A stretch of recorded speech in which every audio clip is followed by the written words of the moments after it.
Bé, som la companyia Ninus i estem molt contents de tornar a estar aquí a Andorra una vegada més. Aquesta vegada venim i us presentem l'espectacle Juguem, no? Un espectacle que vol recuperar això que està una mica en perill, no? Aquest joc, el jugar amb la imaginació, amb la música i amb els sons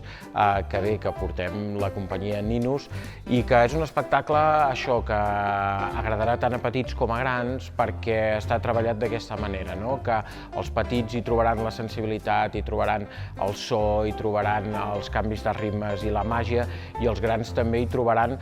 realment una proposta d'art escènica acompanyada amb una banda sonora que també està molt pensada perquè els pares i mares gaudeixin acompanyant els fills al teatre.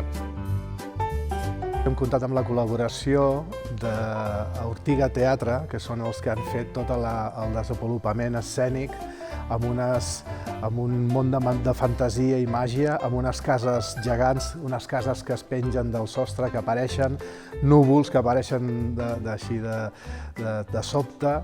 i un vaixell que de cop és petit o de cop i volta es fa gegant, i diguem que aquest espectacle és el més complet o el més elaborat que hem realitzat fins ara a la companyia.